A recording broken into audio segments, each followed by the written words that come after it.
أعوذ بالله من الشيطان الرجيم بسم الله الرحمن الرحيم وأنا لا ندري أشر أريد بمن في الأرض أم أراد بهم ربهم رشدا وأنا منا الصالحون ومنا دون ذلك كنا طرائق قددا وأنا ظننا أن لن نعجز الله في الأرض ولن نعجزه هربا وأنا لما سمعنا الهدى آمنا به فمن يؤمن بربه فلا يخاف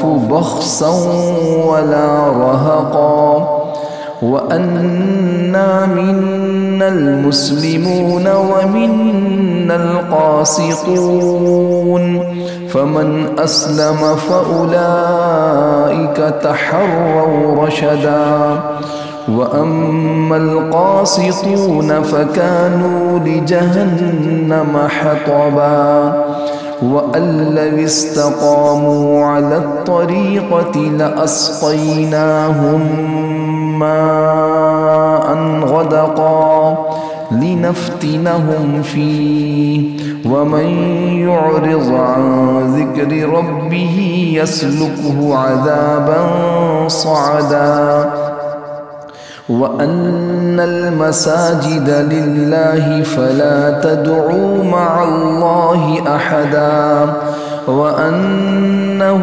لما قام عبد الله يدعوه كادوا يكونون عليه لبدا صدق الله العظيم۔ قرآن حکیم کی یہ 72 نمبر سورت ہے، سورۃ الجن۔ اس سورت میں 28 آیات ہیں اور 2 رکوع ہیں۔ ان 28 آیات میں سے ابتدائی 9 آیات کا ترجمہ اور تفسیر گزشتہ درس میں بیان کیا جا چکا ہے۔ آیت نمبر 10 سے آیت نمبر 19 تک یہ 10 آیتیں ابھی تلاوت کی گئی ہیں۔ انشاءاللہ آج کے درس میں ان 10 آیات کا ترجمہ اور تفسیر بیان کیا جائے گا۔ سورت کا نام ہے جن۔ کچھ ماقبل سے جو گزشتہ آیات ہیں ان کا خلاصہ عرض کرتا ہوں تاکہ آج کے درس کے ساتھ اس کا تعلق اور ربط جڑ جائے آپس میں۔ اور ویسے بھی 2 دروس کا فرق فاصلہ آ چکا ہے بیچ میں۔ گزشتہ درس بھی ایک دینی سفر تھا، اس سے پہلے کراچی کا اجتماع تھا۔ تو ان آیات کا خلاصہ جو 9 آیات ہیں ابتدائی صورت کی، اس کو دیکھ لیجئے۔ سب سے پہلی چیز کہ صورت مکی ہے، نبی کریم سرور دو عالم صلی اللہ علیہ وسلم کے مدینہ طیبہ کی طرف سفر ہجرت سے پہلے نازل ہوئی ہے، اس لیے اس کو مکی صورتوں میں شمار کیا جاتا ہے۔ صورت کا نام جن ہے۔ جن کے بارے میں تفصیل سے گزشتہ درس میں عرض کر چکا ہوں کہ ایک مخلوق ہے انسانوں کی طرح اور مکلف ہے۔ جس طرح انسانوں کی ذمہ داری ہے احکام کام کرنے کے، نہ کرنے کے، گناہوں سے بچنا، نیک اعمال کرنا، آسمانی ہدایت پہ عمل کرنا، جنت جہنم جس طرح انسانوں کے لیے ہے اسی طرح جنات کے لیے بھی، یا معاشر الجن والانس۔ بلکہ اس سے واضح آیت یہ ہے وَمَا خَلَقْتُ الْجِنَّ وَالْإِنسَ إِلَّا لِيَعْبُدُونَ۔ سورہ زاریات 27واں سپارہ۔ اللہ پاک فرماتے ہیں ہم نے انسان و جنات کو اپنی عبادت کے لیے پیدا کیا ہے۔ یعنی یہ 2 خاص مخلوقات ہیں جو ہمیشہ سے نہیں تھیں، اب ہمیشہ رہیں گی۔ جزا و سزا کا نظام ان کے ساتھ ہے۔ تو جن ایک مخلوق ہے۔ نبی کریم سرور دو عالم صلی اللہ علیہ وسلم اس صورت اور سورۃ الاحقاف کی آیات عرض کی تھی، اور دیگر بعض آیات سے معلوم ہوتا ہے کہ نبی کریم سرور دو عالم صلی اللہ علیہ وسلم صرف انسانوں کے نبی نہیں ہیں، جنات کے بھی نبی ہیں۔ آپ پیغمبر ہیں، نبی الانس والجن، رسول الانس والجن، آپ انسان و جنات دونوں کے پیغمبر ہیں۔ واقعہ گزشتہ درس میں بھی عرض کیا تھا، اور جو درس سیرت ترتیب وار چل رہا ہے اس میں بھی آیا تھا کہ آپ صلی اللہ علیہ وسلم جب مکہ مکرمہ سے باہر دین حق کی دعوت کے لیے تشریف لے گئے، یعنی طائف، اور طائف والوں نے سخت جواب دیا، بہت تکلیفیں پہنچائیں، آپ کی دعوت کو یعنی حق کی دعوت کو قبول نہ کیا، آپ بڑے رنجیدہ اور غمگین ہوئے، اور آپ نے جو دعا مانگی ہے وہ دعا کسی موقع پہ عرض کی تھی، جس کا ایک جملہ یہ ہے کہ اللہم انی اشکو الیک ضعف قوتی وقلت حیلتی وہوانی علی الناس، اے اللہ میں آپ سے شکایت کرتا، آپ کے سامنے پیش کرتا ہوں، اشکو الیک، کس چیز کی؟ ضعف قوتی، کمزور ہوں، قلت حیلتی، بات سمجھانی نہیں آتی، ہوانی علی الناس، لوگ مجھے بڑا حقیر سمجھتے ہیں، میلوں آپ کو پتھر مارے گئے، تالیاں پیٹی گئیں، آوازیں کسی گئیں، آپ کا قلب اتھر بڑا رنجیدہ و غمگین تھا، اور آپ طائف سے واپسی پر وادی النخلہ میں فجر کی نماز کے وقت سورہ رحمان کی تلاوت کر رہے تھے کہ اللہ پاک نے جنات کی ایک جماعت کا رخ ادھر پھیر دیا، بھئی صرفنا الیک نفرا من الجن۔ آپ حضرات کو یاد ہوگا گزشتہ درس میں نے وہ آیات آپ کے سامنے عرض کی تھی اور ان آیات کو سامنے رکھا تھا کہ سورہ احقاف میں کہ جنات کی ایک جماعت کو اللہ نے ان کا دل پھیر دیا کہ آؤ میرے نبی کا کلام سنو، تو انہوں نے قرآن کو سنا، ایمان لائے، نصیبین کے مقام کے جن تھے واپس پہنچے، اور 2000 جنات کو اپنے ساتھ لائے اگلے موقع پر، اور وہ سب اسلام لے آئے۔ تو یہاں اسی کا ذکر ہے سورۃ الجن میں کہ اللہ تعالیٰ نے حضور اکرم صلی اللہ علیہ وسلم کی دل بستگی اور طائف کے زخم کو مندمل کرنے کے 2 بڑے بڑے انتظام فرمائے، ایک یہ جنات کا قبول اسلام، اور دوسرا سفر معراج کا سفر اس کے کچھ دنوں کے بعد ہوا ہے۔ تو اب ان آیات کا خلاصہ دیکھیے، اللہ پاک فرماتے ہیں قل، آپ فرما دیجئے، اوحی الیہ، میرے پاس اس بات کی وحی یعنی اللہ نے مجھے بتایا ہے، مجھے پتہ نہیں چلا۔ جنات آئے، قرآن سن کے چلے گئے، جب اگلی مرتبہ آئے تو حضور علیہ السلام سے باقاعدہ ملاقات ہوئی، اور مینا کے قریب ایک مقام پہ جا کے ان سے گفتگو ہوئی، عبداللہ ابن مسعود رضی اللہ تعالیٰ عنہ ساتھ تھی، ساری بات، لیکن پہلی مرتبہ آپ صلی اللہ علیہ وسلم کے علم میں یہ بات نہیں آئی، آپ قرآن پڑھ رہے ہیں، وہ سن کے چلے گئے۔ تو ایسی خوشی ہوئی کہ میں دعوت دینے نکلا تھا طائف والوں کو، اللہ نے جنات کو ہدایت دے دی اور جنات اسلام لے آئے۔ تو اس کا پورا ذکر یہاں پر ہے ان آیات میں۔ اب اس کو دیکھیے، اللہ پاک فرماتے ہیں پہلی آیت، آپ فرما دیجئے کہ میرے پاس اس بات کی وحی آئی ہے کہ جنات کی ایک جماعت نے قرآن کریم کو بڑی توجہ سے سنا، استماع، دھیان سے سنا، خالی سمع نہیں فرمایا، استماع، غور سے سنا۔ جنات کی ایک جماعت نے قرآن کو کیا کہنے لگے؟ انا سمعنا قرآنا عجبا، اپنی قوم کے پاس گئے اور کہنے لگے ہم نے تو بڑا عجیب قرآن سنا ہے، بڑا عجیب کلام ہے، بڑی ہدایت کی باتیں۔ آیت نمبر 2، جو راہ راست کی طرف رہنمائی کرتا ہے۔ ایک بات یہاں آپ حضرات دیکھ رہے ہیں، اس پہ غور فرمائیے، فقالوا انا سمعنا قرآنا عجبا، فقالوا، پس انہوں نے کہا، جنات نے کہا۔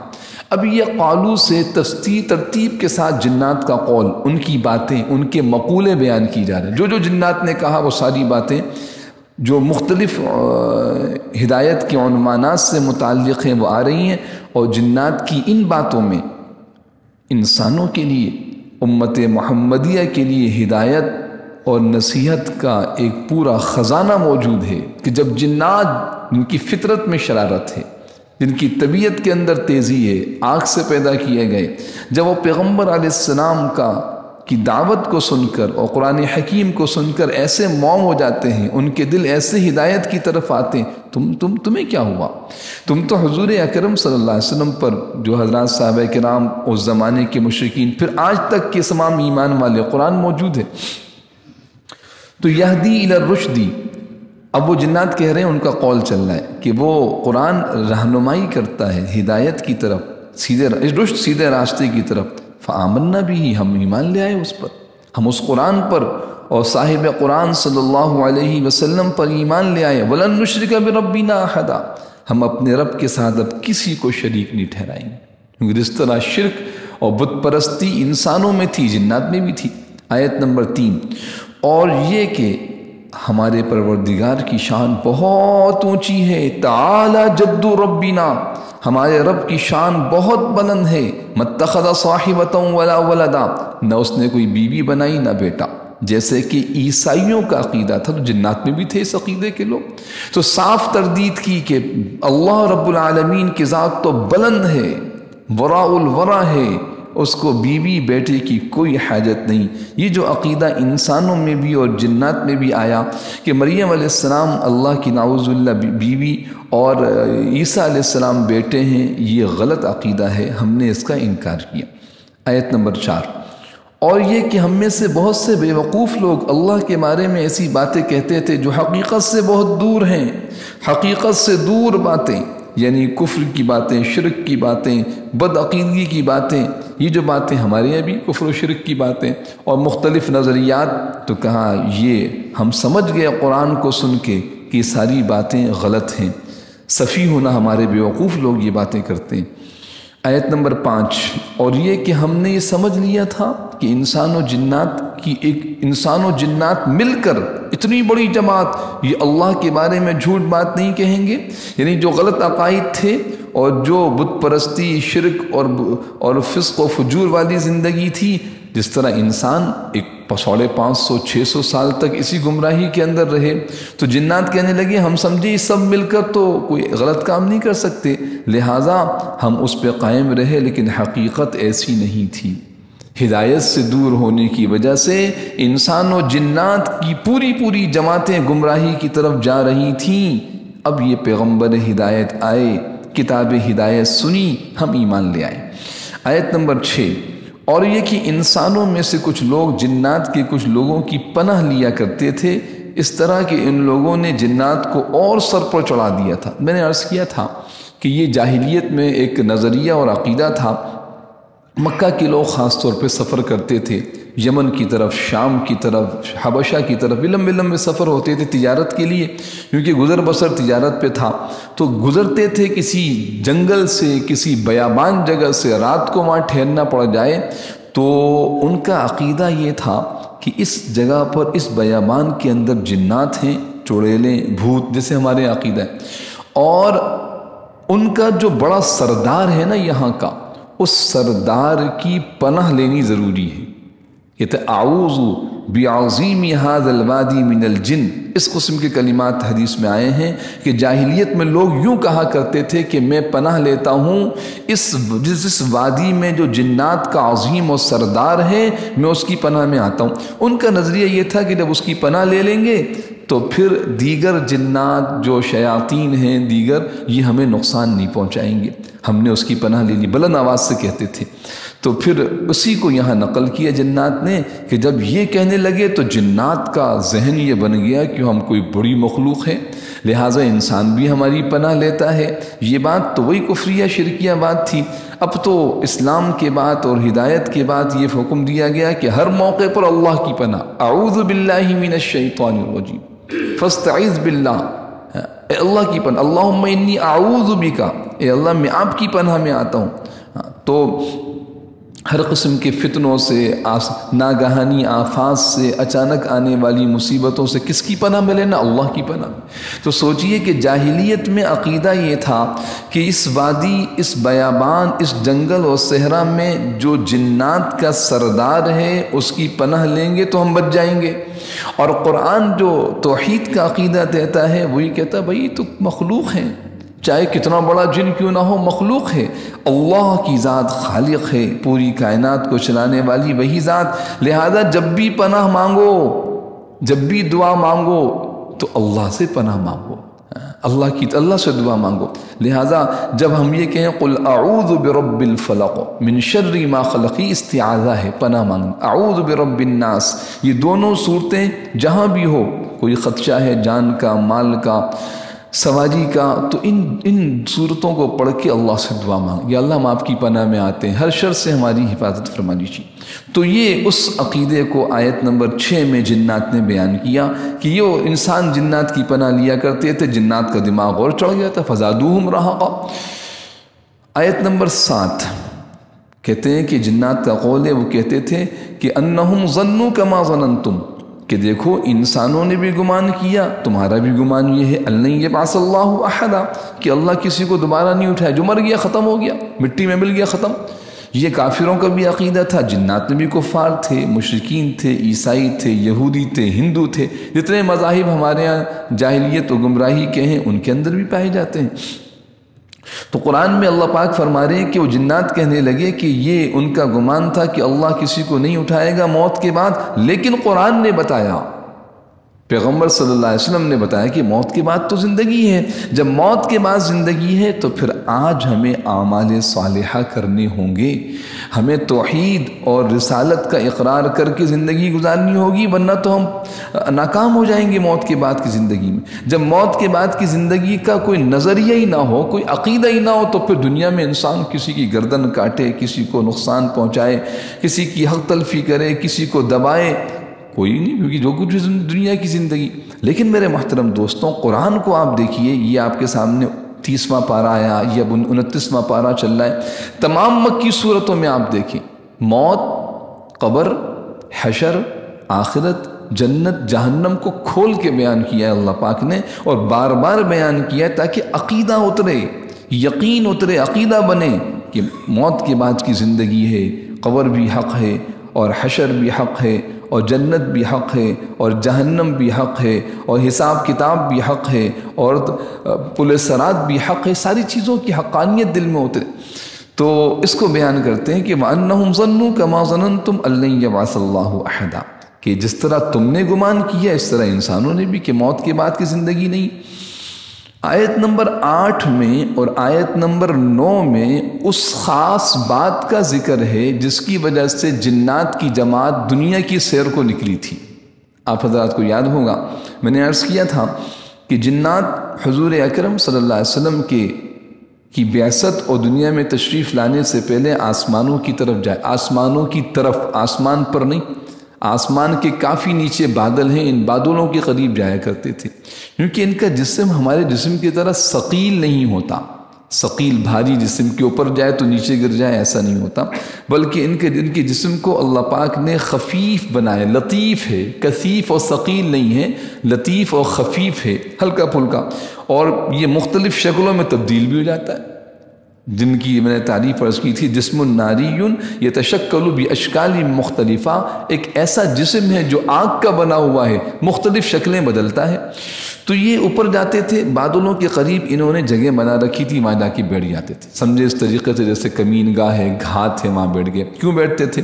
فرشتے اوپر سے اللہ پاک کی طرف سے احکام لے کے حکم ہوتا تھا، اب یہ کرنا، یہ کرنا، بارش برسانا، کوئی بھی جو اس قسم کے حالات دنیا میں آ رہے ہیں اللہ پاک کی طرف سے آتے ہیں، فرشتوں کو اس پر نگران بنایا گیا۔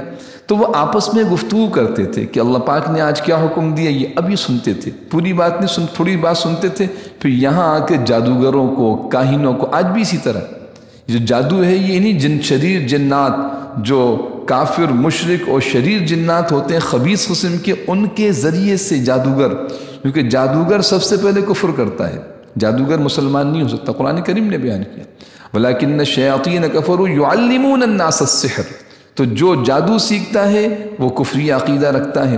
تو یہ شیاطین کے ساتھ مل کے کچھ باتیں سن کے، بلکہ ام المؤمنین سیدہ عائشہ صدیقہ رضی اللہ تعالیٰ عنہ کی حدیث بخاری شریف کے اندر موجود ہے کہ یہ شیاطین اوپر جاتے تھے، حضور علیہ السلام کی بعثت سے پہلے کچھ باتیں سنتے تھے، ایک بات سن کر الفاظ 100 کذب، 100 جھوٹ ملا کے آ کے یہاں بتاتے تھے جادوگروں کو، کاہنوں کو، نجومیوں کو، اور پھر اس کی بات وہ لوگوں کے سامنے بیان کرتے تھے۔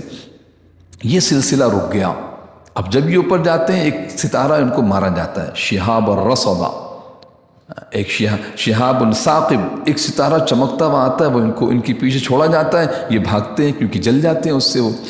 تو یہ پریشان تھے کہ یہ ہوا کیا ہے، یہ تبدیلی کیسے آئی، یہ نظام تبدیل کب سے ہوا۔ اس کو تلاش کرنے کے لیے ان کی جماعتیں دنیا میں چلی۔ تو ایک جماعت وہ تھی جو اس وقت طائف سے واپسی کے سفر پہ جب آپ صلی اللہ علیہ وسلم قرآن پڑھ رہے تھے تو وادی النخلہ میں پہنچ گئی تھی، اس کا ذکر ہے یہاں پر آیت نمبر 8 میں، وَأَنَّا لَمَسْنَا السَّمَاءَ، اور یہ کہ ہم نے آسمان کو ٹٹولنا چاہا تو ہم نے پایا کہ فَوَجَدْنَاهَا، ہم نے پایا آسمان کو مُلِئَتْ، بھرا ہوا ہے، حَرَسًا، چوکیداروں سے، پہرے داروں سے، شدیداً، سخت، پیرا سخت ہو گیا ہے، کوئی نہیں جا سکتا.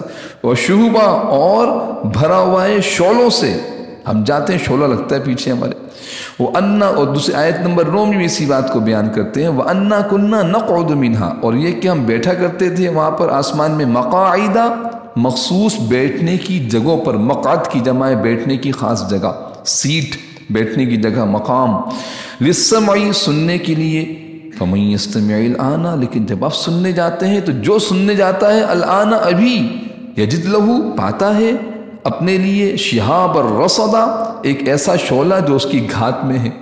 میں نے اس وقت عرض کیا تھا کہ آج کی جدید ٹیکنالوجی میں کہتے ہیں گائیڈڈ میزائل، جو ایک خاص نشانے کے ساتھ چھوڑا جائے وہ اپنے ہدف پہ جا کے لگتا ہے. تو شہاب الرصدہ، ایسا شعلہ رصدہ جو اس کی طاق میں ہے، اس کی گھات میں جا کے اس کو لگتا ہے. تو یہ آیت نمبر 9 ہو گئی. تو یہ خلاصہ ہے. جنات کہنے لگے یہ حالات پیش آئے تو ہم نکلے، سنا قرآن کریم کو، ایمان لائے پیغمبر صلی اللہ علیہ وسلم پر، اور دیگر جنات کو بھی دعوت دی. ان کی یہ باتیں بڑی ہدایت کی باتیں ہیں، اس لیے اللہ پاک نے قرآن کریم میں بیان فرمائی پوری سورۃ الجن، تاکہ انسان بھی ان باتوں سے ہدایت حاصل کرے.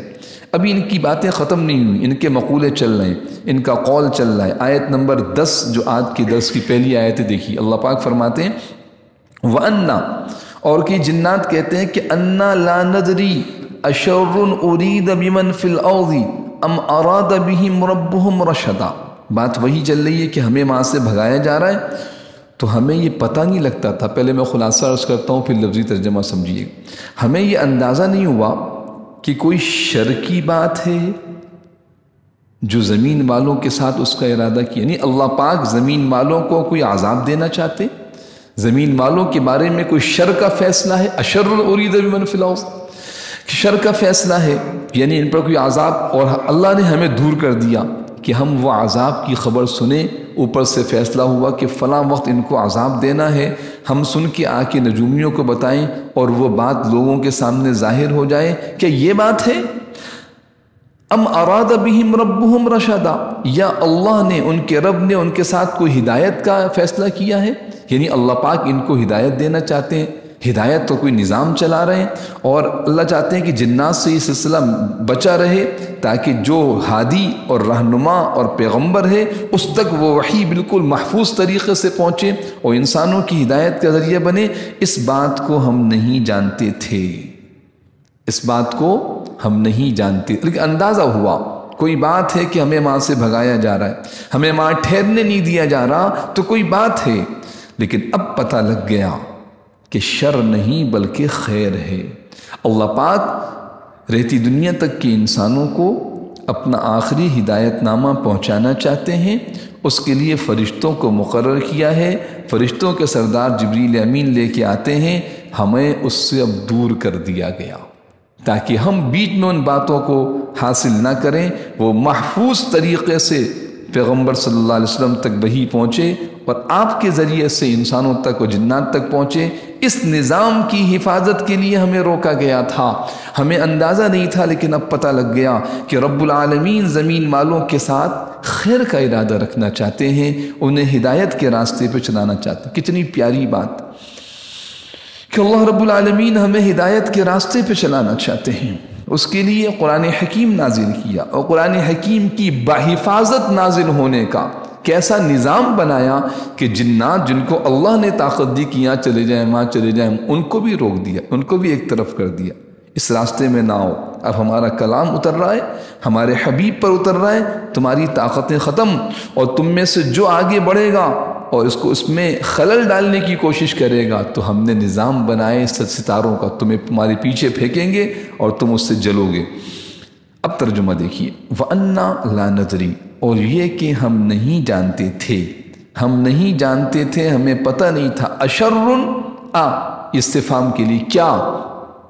شرٌ، کوئی شر کی بات ہے، اریدہ، جس کا ارادہ کیا گیا ہے، بمن، ان لوگوں کے ساتھ، فی الارض، جو زمین میں رہتے ہیں، ام، یا ارادہ کیا ہے، ارادہ بہم ارادہ کیا ہے زمین والوں کے ساتھ، ربہم ان کے رب نے، رشدہ کسی ہدایت کا، یہ ہمیں پتہ نہیں تھا لیکن اب پتہ لگ گیا کہ رب نے زمین والوں کے ساتھ، زمین والوں میں انسان بھی ہیں جنات بھی ہیں، ان کے لیے ہدایت کا ارادہ فرمایا، ایک ہادی اور رہنما بھیجا، ایک کتاب ہدایت نازل فرمائی، اور اس نظام میں کہیں ہم خلل نہ ڈال دیں، اپنی فطری شرارت کی وجہ سے تو ہمیں دور کر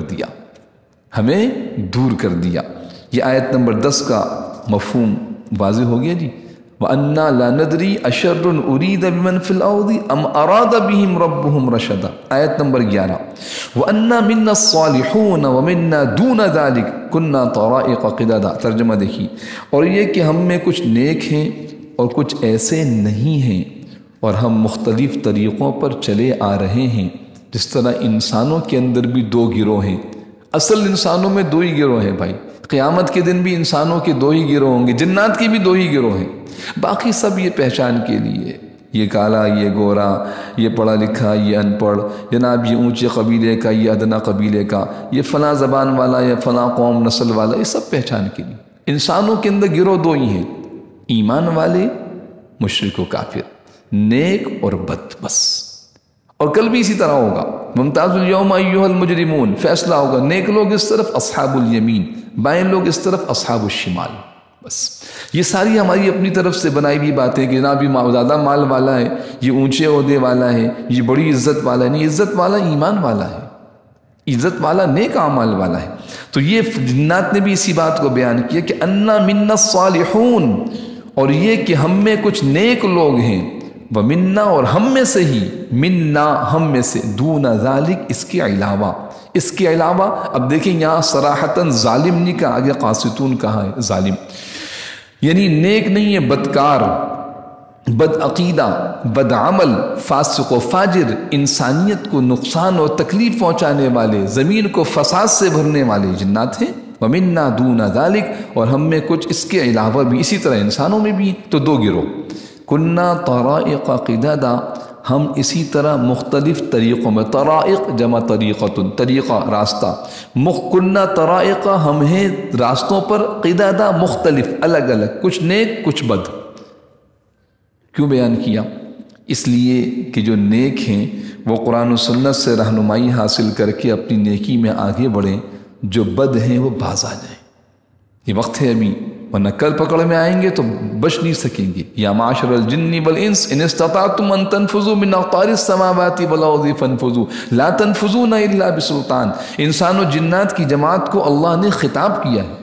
میں نے عرض کیا تھا، اس کو یاد رکھیے، ہم سب بحیثیت قرآن کریم کے طالب علم کے طور پہ یہاں بیٹھے، قرآن سیکھنے کے لیے آئے، اللہ کا کلام سیکھنے سمجھنے کے لیے۔ یہ جو فَبِأَيِّ آلَاءِ رَبِّكُمَا تُكَذِّبَانِ ہے، سورہ رحمان میں کئی مرتبہ آیا ہے، تُكَذِّبَان، تم اپنے رب کی، تم کون ہے؟ تم دونوں، تُكَذِّبَان تثنیہ کا صیغہ، جمع کا نہیں ہے، تم سب نہیں، تُكَذِّبَان انسان و جنات، تم اے انسان و جنات تم دونوں اپنے رب کی کون کون سی نعمتوں کو جھٹلاؤ گے؟ اس لیے کہ رب تعالیٰ کی نعمتیں انسانوں پر بھی جنات پر بھی، اور ان نعمتوں کے نتیجے میں شکر ادا کرنا، ایمان اور توحید اور نیکی والی زندگی انسان و جنات پر لازم ہے، گناہوں سے بچنا لازم۔ تو کننا طرائق قدادہ، ہم اسی طرح مختلف طریقوں پر چلے آ رہے ہیں، کچھ نیک ہیں کچھ بد ہیں، ہم میں بھی اسی طرح ہے۔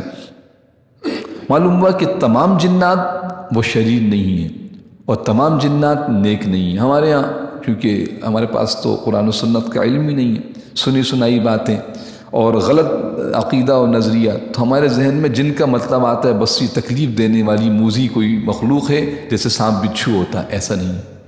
قرآن بیان کر انا منا الصالحون ومنا دون ذلک، ہم میں نیک بھی ہیں اور بدکار بھی ہیں، تو ایسا نہیں ہے، بلکہ انسانوں کی طرح ایک مخلوق، اللہ نے خاص قسم کی طاقت دی انسانوں پر، ان کو حاکم نہیں بنایا ہے، جو چاہیں جب چاہیں جس کو پکڑ کے مار دیں، ایسا ہرگز نہیں ہے میرے محترم دوستوں۔ یہ ایک مخلوق ہے جس طرح کی اور مخلوقات، ہاں فرق یہ ہے کہ انسان بھی مکلف، جنات بھی مکلف۔ جی آج کوئی جن کسی پہ ظلم کرے گا اللہ اس کو پکڑیں گے، اس کو عذاب ہوگا۔ کننا طرائق قدادا، آیت نمبر 12، وَأَنَّا ظَنَنَّا، جی قرآن کو ہم نے سنا، پیغمبر صلی اللہ علیہ وسلم کی احادیث کو سنا تو ہمیں اندازہ ہو گیا، یہ جنات کہہ رہے ہیں کہ ہم اللہ کو دنیا میں عاجز نہیں کر سکتے، نہ زمین میں نہ زمین سے بھاگ کر آسمان و خلا میں۔ یہ اصل میں یہ ایک کیفیت پیدا ہوتی ہے ہر اس مخلوق میں جو جس کو اللہ کچھ طاقت و قوت دیتا ہے۔ انسانوں میں بھی دیکھ لیجیے، تھوڑی سی کسی کو قوت مل جائے، اقتدار مل جائے تو اس نشے کے اندر آپے سے باہر ہو جاتا ہے، اپنے حدود سے نکل سمجھتا ہے پتہ نہیں ہم کیا ہیں۔ تو یہ تو انسان ہیں، انسان کی اپنی طاقتیں ہیں، اپنی صفات ہیں۔ جنات کے اندازہ لگائیے، ابھی یہاں بیٹھے اچانک اڑ کے وہاں چلے گئے۔ میں نے سلیمان علیہ السلام کا واقعہ عرض کیا تھا کہ پلک جھپکنے میں گیا اور ملکہ سبا بلقیس کا تخت جو منو ٹنو وزنی تخت اٹھا کے لے کے آ گیا۔ قرآن نے بیان کیا، کوئی قصہ کہانی تو ہے نہیں، قرآن کی آیت ہے۔ تو یہ طاقت دی اللہ نے جنات کو۔ تو میں یہ عرض کرنا چاہ رہا ہوں کہ آج سب کو چھوڑیے، اپنے آپ پہ غور کیجیے۔ صحت بھی اچھی ہو، کوئی اچھا عہدہ مل جائے، کوئی اچھی جناب مال زیادہ آ جائے، چیزیں ہو جائیں، تو انسان کی کیفیت ہی بدل جاتی ہے۔ ہم جو چاہیں کر سکتے ہیں بھائی۔ تو اب جنات کے اندر بھی یہ کیفیت تھی کہ اللہ اکبر۔ قرآن کریم کی اس آیت میں بڑا اصلاح کا اور ہدایت کا عجیب نظام ہے۔ کتنی طاقت تمہارے اندر کیوں نہ ہو، کتنی طاقت تھی جنات میں، ایک وقت میں چلے جائیں، اتنا بھاری تخت اٹھا کے لے کے آ جائیں، دنیا کا ہواؤں میں اڑے ہوں۔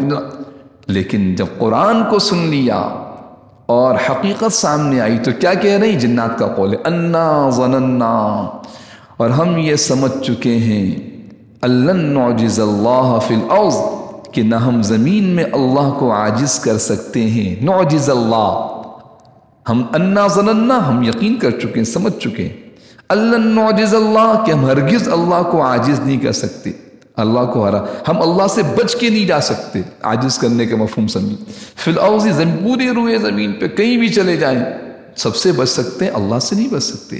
وَلَن نُعْجِزَهُ هَرَبًا، اور ہم یہ سمجھ چکے ہیں کہ زمین کے علاوہ کہیں اور، خلا میں، فضا میں، سمندروں میں، کسی اور جگہ، لن نعجزه، ہم اس ذات کو عاجز نہیں کر سکتے۔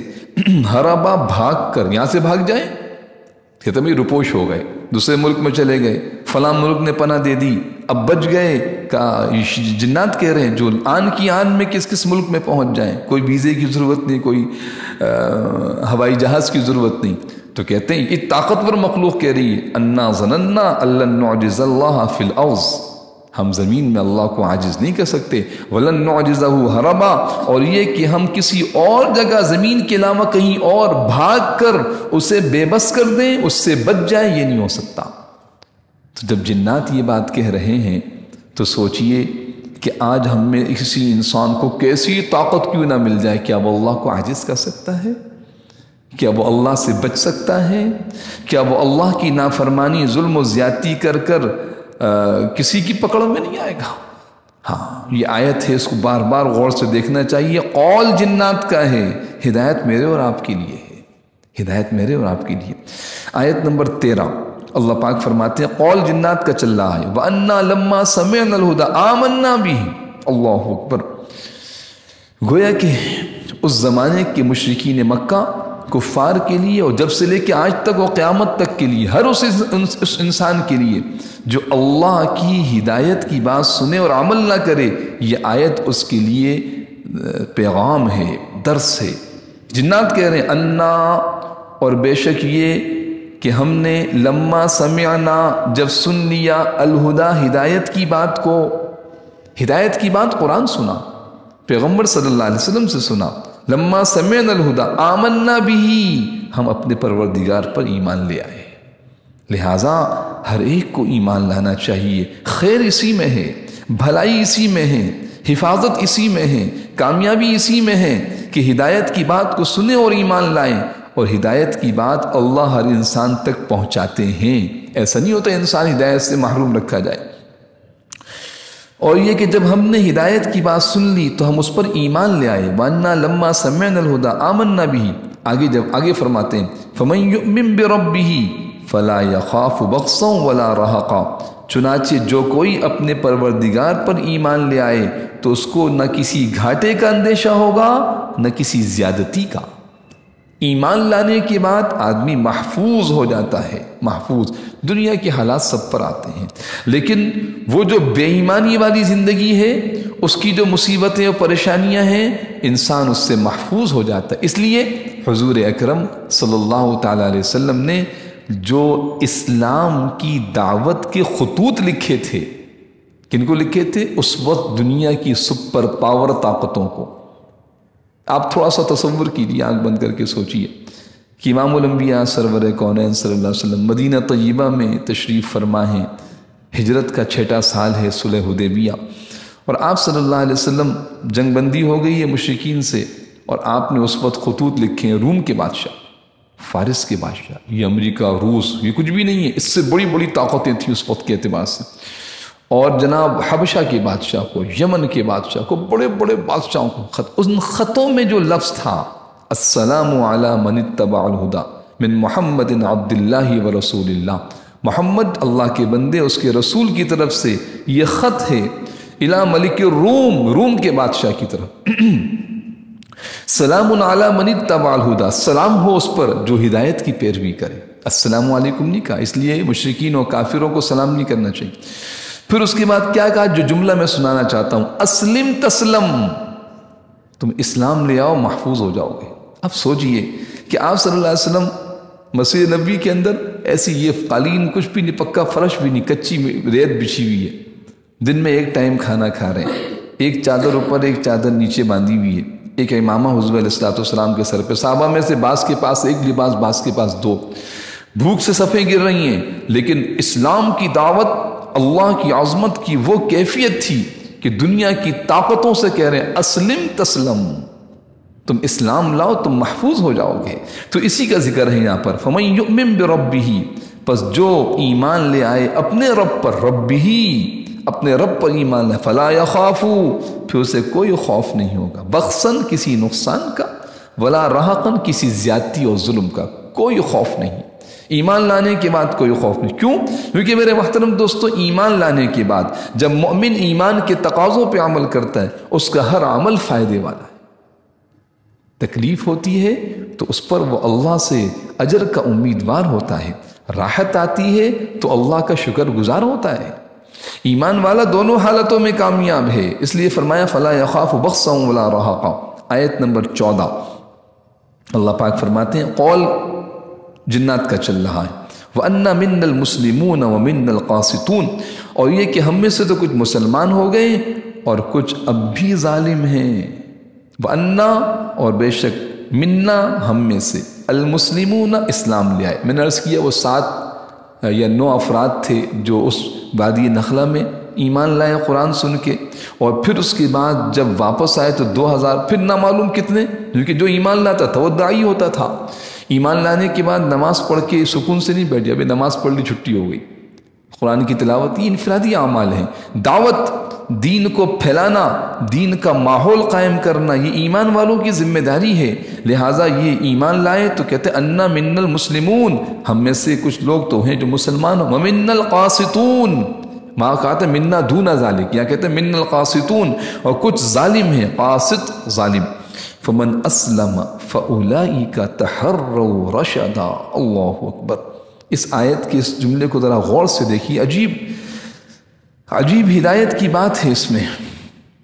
جنات کہتے ہیں ہم میں سے بعض تو وہ ہیں جو اسلام لے آئے اور کچھ اب تک ظالم ہیں۔ قاسط کا، کافر نہیں کہا، قاسط۔ قاسط کیوں؟ ظالم کیوں؟ جو ایمان نہیں لایا وہ اپنے اوپر ظلم کر رہا ہے، وہ اپنی جان پہ ظلم کر رہا ہے، اس کی جان ہلاکت میں جا رہی ہے، وہ اپنے گھر بار پہ ظلم کر رہا ہے، لہٰذا ظالم ہے وہ جو ایمان نہیں لاتا۔ اور روئے زمین کا سب سے بڑا ظلم شرک اور کفر ہے، ان الشرک لظلم عظیم۔ تو کہنے لگے فمن اسلم، پس جو اسلام لے آئے، فاولئک، ارے یہ تو وہ خوش نصیب لوگ ہیں، تحروا رشدا، تحروا، جنہوں نے پا لیا، تلاش کر لیا، رشدا، ہدایت کا راستہ، ہدایت کا راستہ پا گئے، ارے یہ تو بڑے کامیاب لوگ ہیں۔ ہاں، فمن اسلم فاولئک تحروا رشدا، کیوں؟ کیونکہ ایمان اسلام کو چھوڑ کر جو زندگی ہے بظاہر بڑی رنگین، بڑی عیش و عشرت والی، اور ہم جس طرح دنیا میں کافر عیش و عشرت کر رہے ہیں، انسان اسی طرح جنات میں بھی ہے، کوئی پابندی نہیں ہے، جب چاہے جس طرح چاہے کھائیں پئیں ناچیں گائیں گھومیں پھریں۔ تو کفار و مشرکین جو جنات میں وہ اسی طرح زندگی گزارتے ہیں۔ تو وہ جنات کا جو قول ہے جنات کا، یہ کچھ جنات جن کی بات اللہ نے نقل کی، کیا کہتے ہیں؟ فمن اسلم، پس جو اسلام لے آیا جنات میں سے اور انسانوں میں سے بھی، فاولئک، پس یہی لوگ ہیں، یہ خوش نصیب لوگ ہیں، تحروا، اولئک یہ لوگ، تحروا تلاش کر لیا ڈھونڈ لیا انہوں نے، رشدہ ہدایت کا راستہ، یہ بڑے کامیاب لوگ ہیں۔ واما القاسطون، اور یہ نہیں کہ جو کفر و شرک کے ساتھ زندگی گزار رہا ہے کوئی بات نہیں، وہ بھی صحیح ہے، ایسا نہیں، ایسا ہرگز نہیں۔ میں بار بار اس پہ تنبیہ کرتا ہوں کہ ایک آج بڑا ایک خوبصورت نعرہ لگتا ہے، بین المذاہب ہم آہنگی۔ جناب اسلام تو امن کا درس دیتا ہے، تم بھی صحیح ہو ہم بھی صحیح ہیں۔ اس کا نتیجہ کیا ہو رہا ہے؟ اس کا نتیجہ یہ ہو رہا ہے کہ اپنے اسلامی تعلیمات سے مسلمان دور ہو کر کافروں کے طور طریقوں کو اپنا رہے ہیں، احساس ہی نہیں ہو رہا۔ کوئی احساس کہ بھائی نماز پڑھ لی، روزہ زکوٰۃ حج رمضان، بس یہ دین ہو گیا، حج عمرہ، اب بقیہ زندگی تو اچھے لوگ تو نہیں ہیں، کامیاب ترقی یافتہ لوگ تو ان کا لباس، ان کی شکل و صورت، ان کا رہن سہن، ان کی تجارت، ان کی عدالت، ان کے قوانین۔ تو میرے محترم دوستوں، لہٰذا یہ قرآن و سنت کے خلاف نعرہ ہے، بین المذاہب ہم آہنگی۔ اسلام حق مذہب ہے، اسلام کے علاوہ سارے مذاہب باطل ہیں۔ ہاں احکامات ہیں، یہ نہیں کہ جو کافر و مشرک ہوگا، جو اسلام قبول نہ کرے پکڑیں اس کی گردن کاٹ دیں، اس کو تکلیفیں دیں، اس کو ایذائیں پہنچائیں، اس کی زندگی تنگ کر دیں، یہ نہیں، وہ احکام ہیں پورے، یہودیوں کے ساتھ، عیسائیوں کے ساتھ، کافروں کے ساتھ پورے احکام ہیں۔ لیکن میرے محترم دوستوں، ان کو ان کے مذہب پر صحیح کہا جائے، یہ ایمان کی شان نہیں ہے۔ ایمان تو یہ کہتا نہیں ہے، حق مذہب ایمان والا، قرآن و سنت کا مذہب حق ہے۔ لہذا یہاں وہ کہتے ہیں کہ وَأَمَّا الْقَاسِطُونَ، آیت نمبر 15، کہ وہ لوگ جو ظالم ہیں، فَكَانُوا لِجَهَنَّمَ حَطَبًا، یہ تو جہنم کا ایندھن ہے۔ یہ ناکام لوگ ہیں، یہ ہدایت پر نہیں ہے، یہ کامیابی پر نہیں ہے۔ فَكَانُوا قَاسِطُونَ، ظالم لوگ، کافر و مشرک، فَكَانُوا لِجَهَنَّمَ، ہوں گے جہنم میں، حطبا، لکڑی کہتے ہیں حطب کو، ایندھن، جس سے جہنم کی آگ بھڑکائی جائے گی۔ جہنم کی آگ پیٹرول سے، کیمیکل سے نہیں بھڑکے گی بھائی، انسان و جنات سے بھڑکے گی۔ یا ایھا الذین آمنوا قوا انفسکم واہلیکم نارا وقودھا الناس والحجارہ، کہ اس کی جو ایندھن ہے جہنم کا، وہ انسان و پتھر ہیں۔ تو فَكَانُوا لِجَهَنَّمَ حَطَبًا، اب یہاں تک یہ لِجَهَنَّمَ حَطَبًا آیت نمبر 15، یہاں تک جنات کا قول پورا ہو گیا۔ یہ جو آیت ہے نا، آیت نمبر 1 میں کہ قَالُوا إِنَّا سَمِعْنَا قُرْآنًا عَجَبًا، قَالُوا سے جو ان کی بات شروع ہوئی تھی، یہ 15 آیتوں میں ان کی بات مکمل ہو گئی۔ اب قرآن کریم میں اللہ پاک نے رخ موڑا ہے انسانوں کی طرف، خصوصاً اہل مکہ کی طرف، اور پھر ساجی انسانیت کی طرف، کہ وَأَلَّوِ اسْتَقَامُوا، آیت نمبر 16، وَأَلَّوِ اسْتَقَامُوا، اور اے پیغمبر اہل مکہ سے آپ کہہ دیجئے کہ مجھ پر یہ وحی بھی آئی ہے۔ ایک تو وحی یہ آئی جس میں جنات کا قول تھا، یہ وحی بھی آئی ہے کہ الَّذِي اسْتَقَامُوا عَلَى الطَّرِيقَةِ، اگر یہ لوگ راستے پر آ کر سیدھے ہو جائیں، استقاموا، استقام صراط مستقیم، استقاموا علی الطریقۃ، طریقہ طریقۃ الاسلام، طریقۃ الایمان، طریقۃ التوحید، نیکی کا راستہ، ایمان و ہدایت کے راستے پہ استقاموا، قائم ہو جائیں، جم جائیں، لَأَسْقَيْنَاهُمْ مَاءً غَدَقًا، تو اللہ فرماتے ہیں ہم انہیں وافر مقدار میں پانی سے سیراب کریں گے۔ کیوں؟ جس وقت یہ آیت نازل ہوئی مکہ میں خاص طور پہ قحط تھا، تو اس لیے یہ لفظ ماءً غدقا فرمایا، بہت خوب پانی دیں گے ان کو اگر یہ ہدایت پر آئے۔ اور دوسری بات یہ کہ پانی زندگی ہے، گویا جو ایمان لائے گا اللہ پاک اس سے زندگی عطا فرمائیں گے۔ اس کی زندگی بالکل مختلف منفرد زندگی ہے، چاہے اس کے پاس پیسہ ہو یا نہ ہو، عہدہ ہو یا نہ ہو، دنیا کے نقشے ہوں یا نہ ہوں، ایمان والے کی زندگی تر و تازہ، ایسا جیسے سیراب ہے وہ، اور کافر اس کے پاس سب کچھ ہو لیکن پیاسا ہے وہ۔ اس لیے میں نے عرض کیا کہ ماءً غدقا، یہ اس لیے بھی فرمایا کہ قحط تھا وہاں پر، اور اس لیے بھی کہ ایمان کے ساتھ جو سیرابی ہے، جو تازگی ہے زندگی میں، وہ ایمان کے بغیر نہیں ہے۔ وَالَّذِي اسْتَقَامُوا عَلَى الطَّرِيقَةِ، اے پیغمبر صلی اللہ علیہ وسلم آپ ان مشرکین مکہ سے اور ساری انسانیت سے جو ایمان نہیں لائے ان سے یہ کہہ دیں لو استقاموا اگر تم قائم رہو گے علی الطریقتی ہدایت کی سیدھے راستے پر لاسقیناہم تو ہم ان کو پلائیں گے ماء پانی غدقا خوب بڑی مقدار میں لنفتنہم فیہ یہ ہدایت کی باتیں ہم ان کو اس لیے بتا رہے ہیں تاکہ ہم ان کو اس کے ذریعے سے آزمائیں کہ اب کون اس پوری جنات کی گفتگو کو سن کر ایمان لاتا ہے اور کون ایمان کے علاوہ راستہ اختیار کرتا ہے۔ پھر فرمایا وَمَن يُعْرِضْ عَن ذِكْرِ رَبِّهِ اور جو کوئی اپنے پروردگار سے منہ موڑے گا يَسْلُكْهُ عَذَابًا صَعَدًا تو اللہ اس کو چڑھتے ہوئے عذاب میں پرو دے گا۔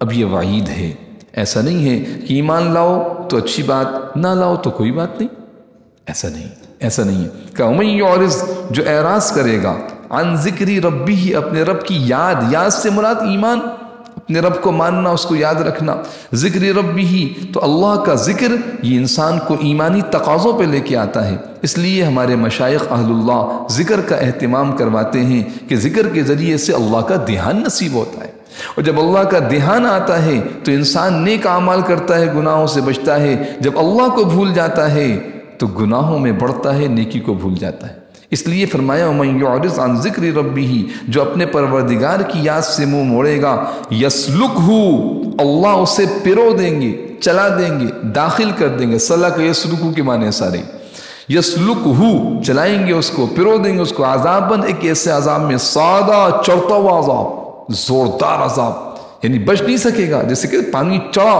اور انسان ڈوب گیا، آگ بھڑکی انسان جل گیا، کوئی جانور چڑھا کسی کے اوپر اس نے اس کو ہلاک کر دیا، تو عذاباً کے ساتھ جو اس کی صفت صعدہ چڑھنے والا عذاب، پکڑنے والا، انسان کو برباد و تباہ کرنے والے عذاب میں چلا جائے گا۔ جو انکار کرے گا اپنے رب کی یاد سے، جو بھلا دے گا اپنے رب کو، جو توحید اور ایمان اور اسلام کے خلاف زندگی گزارے گا۔ آیت نمبر 17 ہوئی۔ آیت نمبر 18 بڑی پیاری اور خوبصورت آیت ہے جو سارے انسانوں کو ہدایت اور ایمان کے مرکز کی طرف بلا رہی ہے۔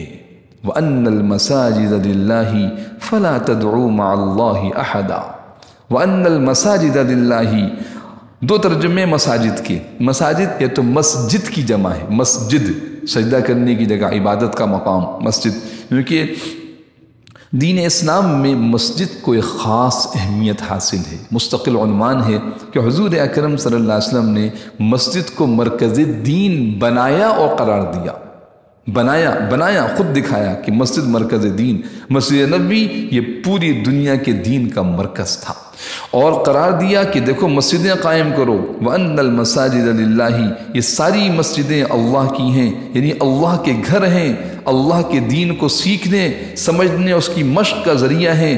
مسجد میں آ کے انسان بنتا ہے، سارے معاشرے میں خیر کو پھیلاتا ہے، جو مسجد میں آ کے نہیں بنتا وہ معاشرے کا بہترین فرد نہیں بن سکتا۔ مساجد مرکز دین ہے۔ فَلَا تَدْعُوا مَعَ اللَّهِ أَحَدًا لہذا اللہ کے ساتھ کسی اور کی عبادت نہ کرو۔ اے مشرکین مکہ، روئے زمین کی سب سے پہلی مسجد میں تم شرک کرتے ہو، تم یہاں بت پرستی کرتے ہو، تم کیسے اللہ کے غضب کو دعوت دے رہے ہو؟ فَلَا تَدْعُوا مَعَ اللَّهِ أَحَدًا اس لیے اللہ کے ساتھ کسی اور کی، لا تدعو مت پکارو، مت عبادت کرو، مع اللہ کے ساتھ، احدہ کسی کی بھی، کوئی ایک، چاہے وہ چھوٹا ہو یا بڑا ہو، وہ کمزور ہو یا طاقتور ہو، وہ نبی ولی فرشتہ کیوں نہ ہو، نبی ولی فرشتہ کیوں نہ ہو، اللہ کے ساتھ کوئی شریک نہیں عبادت کے اندر، اللہ وحدہ لا شریک لہ ہے۔ تو میں نے عرض کیا کہ مساجد جمع مسجد کی ہوگی، مسجد نماز کی عبادت کی جگہ، مرکز دین، یا پھر یہ جو ترجمہ یہاں لکھا ہے آپ کے سامنے، وہ لکھا کہ یہ سجدے تمام تر اللہ ہی کا حق ہے نا، یہ ترجمہ لکھا ہوا، یہاں ترجمہ یہ لکھا ہوا ہے کہ سجدے تو مساجد اس وقت جمع مسجدن کی ہوگی، مسجد سجدہ کرنا، مصدر ہے یہ سجدہ، جھکنا، ماتھا ٹیکنا، اس وقت یہ مسجد کی جمع مساجد نہیں ہوگی بلکہ مسجدن کی جمع ہوگی، اور اس کے معنی ہوں گے سجدے، گویا سر جھکانا، ماتھا ٹیکنا اللہ کے علاوہ کسی اور کے آگے جائز نہیں ہے۔ محدثین فقہا اہل علم فرماتے ہیں کہ اللہ کے علاوہ کسی اور کے آگے سجدہ کرنا حرام ہے، اور بعض سجدے جو عبادت کی نیت سے کیے جائیں یا خاص تعظیم جیسے اللہ کی تعظیم ہوتی ہے ایسے سجدہ کیا جائے تو یہ انسان کو دائرہ اسلام سے بھی خارج کر دیتا ہے، انسان کافر ہو جاتا ہے۔ یہ قرآن کی آیت سامنے رکھیے اور ترجمہ آپ کی ترجمہ کئی لوگوں نے کیا، عربی کے مفسرین نے بھی کیا ہے کہ مساجد میں نے اس کی تحقیق عرض کر دی کہ عربی زبان کے اعتبار سے مسجد کی جمع ہو تو مسجد نماز پڑھنے کی جگہ، مرکز دین یہ مقام، اور اگر مسجد کی جمع ہو تو یہ سجدہ، مصدر سجدہ کرنا، سجدے، جس کا ترجمہ یہاں لکھا ہے کہ سجدے اللہ کے لیے۔ تو قرآن کی آیات سے، دین کے سرچشمے سے آج امت مسلمہ ایمان والے کتنے دور چلے گئے۔ آپ نے بھی دیکھا ہوگا، میں نے بھی اپنی آنکھوں سے دیکھا ہے کہ مزارات پہ سجدے ہو رہے ہیں، باقاعدہ سجدہ ہو رہا ہے مزار پہ، سر ماتھا ٹیک رہے ہیں۔ ایمان چلا گیا میرے محترم دوستوں، قرآن کی آیت ہے، کہیں اور سے بات نہیں ہو رہی۔ اس لیے سمجھنا اور سمجھانا چاہیے، امت کو سمجھائیں کہ سجدہ صرف اللہ کے لیے، عبادت صرف اللہ کے لیے۔ عام بزرگ، عام قبریں، مزارات تو بہت دور کی بات ہے، پیغمبر، فرشتہ، اولیاء کے سردار ہوں، وہ بھی صحابہ کرام کیوں نہ ہوں، اللہ کے ساتھ عبادت میں کوئی شریک نہیں ہے۔ تو کہتے ہیں ہم تعظیم کے لیے کرتے، تعظیم بھی اللہ کے لیے، عبادت بھی اللہ کے لیے۔ سر ماتھا رکھنا، سر جھکانا، سجدہ کرنا، یہ نشانی اور علامت ہے اس بات کی کہ یہ عمل صرف اللہ کے لیے، اللہ کے علاوہ کسی اور کے لیے نہیں ہے۔ وَأَنَّ الْمَسَاجِدَ لِلَّهِ فَلَا تَدْعُوا مَعَ اللَّهِ أَحَدًا، دونوں ترجمے سامنے رکھیے، یہ ساری مسجدیں اللہ کے لیے ہیں، تو لہٰذا اللہ کے ساتھ کسی اور کی عبادت مت کرو۔ یہ سارے سجدے تمام تر اللہ ہی کا حق ہیں۔ عجیب ترجمہ کیا، دیکھیں لکھا ہوا ہے، اور یہ کہ سجدے تو تمام تر اللہ ہی کا حق ہیں، تمام سجدے اللہ کا حق ہیں، اب وہ عبادت کے لیے ہو، تعظیم کے لیے ہو، جس میں اللہ کے لیے، سجدہ اللہ کے لیے، ماتھا یہ صرف اللہ کے آگے جھکے گا، کسی اور کے آگے نہیں۔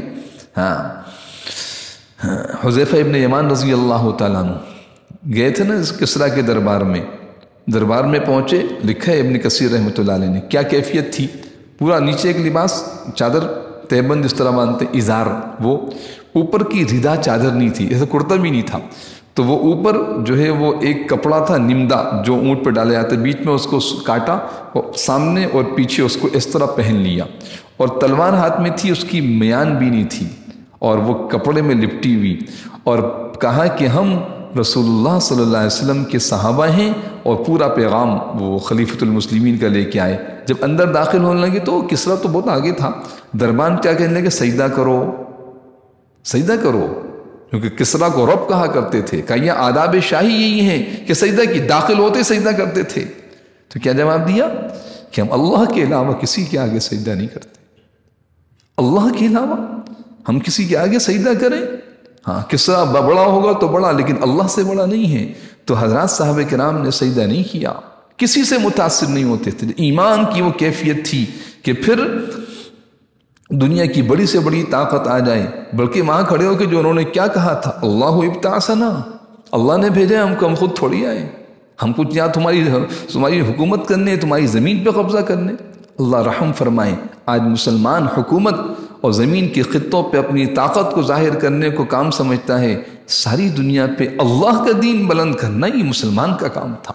کام دنیا، یہ زمین کسریٰ کی حکومت لینے نہیں آئے، اس زمین پہ قبضہ کرنے نہیں آئے، ہم کیوں آئے؟ سنو، اللہ ابتعثنا لنخرج العباد من عبادت العباد الى عبادت رب العباد، اللہ نے ہم کو بھیجا ہے اس لیے تاکہ سورے بندوں کو نکالے، کہاں سے نکالے؟ بندوں کو بندوں کی بندگی سے، لنخرج العباد من عبادت العباد، بندوں کو بندوں کی بندگی سے نکالیں، الى عبادت رب العباد، بندوں کے رب کی بندگی کی طرف، ومن جور الادیان الى عدل الاسلام، جو سارے باطل مذاہب نے ظلم پھیلایا ہوا ہے اس سے نکالیں اسلام کے عدل کی طرف، ومن ضیق الدنیا الى سعتها، دنیا کی تنگیوں سے ہم وسعتوں کی طرف بلانے کے لیے آئے ہیں، ہم تمہارے آگے سجدہ کریں گے۔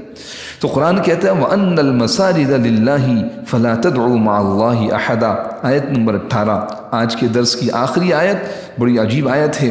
وَأَنَّهُ لَمَّا قَامَ عَبْدُ اللَّهِ يَدْعُوهُ كَادُوا يَكُونُونَ عَلَيْهِ لِبَدًا، اور یہ کہ جب اللہ کا بندہ اس کی عبادت کرنے کے لیے کھڑا ہوا تو ایسا معلوم ہوتا ہے جیسے یہ لوگ اس پر ٹوٹے پڑ رہے ہیں۔ عبداللہ سے مراد رسول اللہ صلی اللہ علیہ وسلم کی ذات اقدس ہے کہ آپ صلی اللہ علیہ وسلم جب عبادت نماز کے لیے کھڑے ہوتے تھے، اب وہ بیت اللہ کے صحن میں نماز شروع ہو گئی تھی، لیکن کافروں پر بڑی بھاری ہوتی تھی، چاروں طرف اکٹھے ہو جاتے تھے اور قریب تھا بعض اوقات حملہ بھی کرتے تھے، تکلیف بھی پہنچاتے تھے۔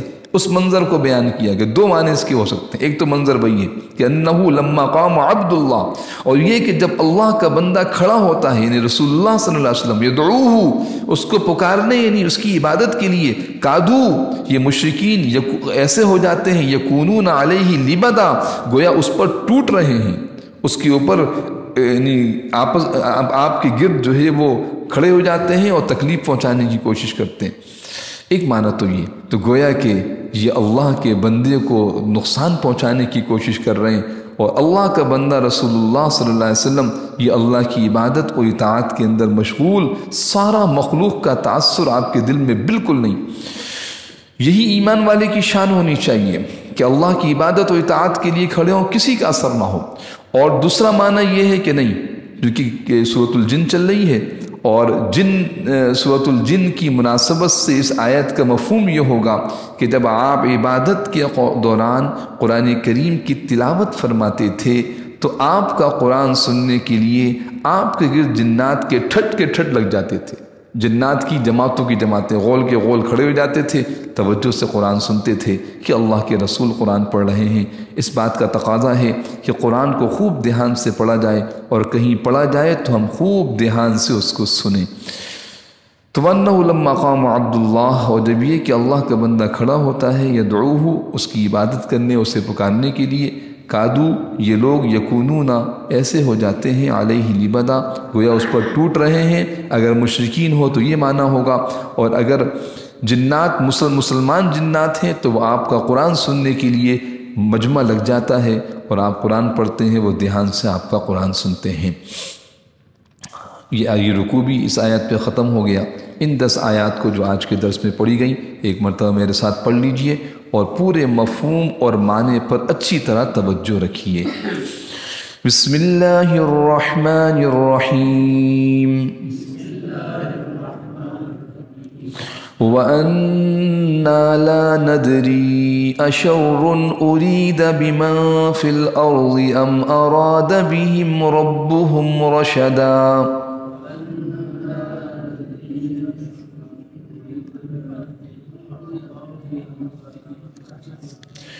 وَأَنَّا مِنَّا الصَّالِحُونَ وَمِنَّا دُونَ ذَلِكَ كُنَّا طَرَائِقَ قِدَدًا۔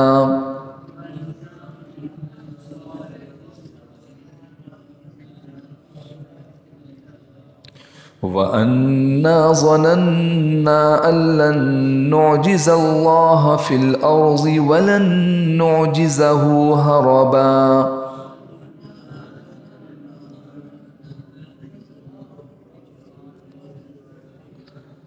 وَأَنَّا لَمَّا سَمِعْنَا الْهُدَىٰ آمَنَّا بِهِ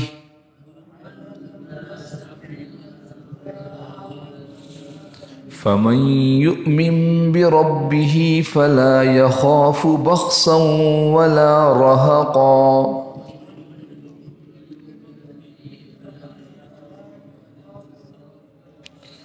وَأَنَّا مِنَّا الْمُسْلِمُونَ وَمِنَّا الْقَاسِطُونَ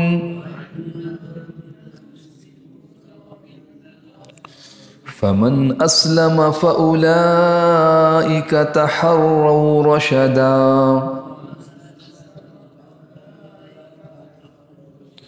وَأَمَّا الْقَاسِطُونَ فَكَانُوا لِجَهَنَّمَ حَطَبًا۔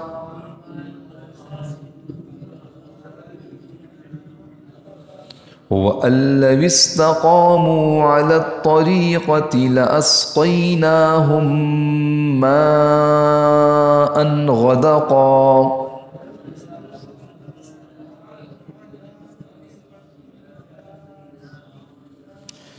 لِنَفْتِنَهُمْ فِيهِ ومن يعرض عن ذكر ربه يسلكه عذابا صعدا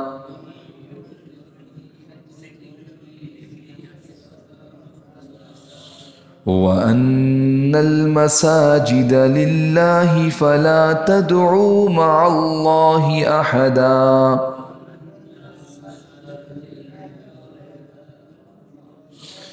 وأنه لما قام عبد الله يدعوه كادوا يكونون عليه لبدا.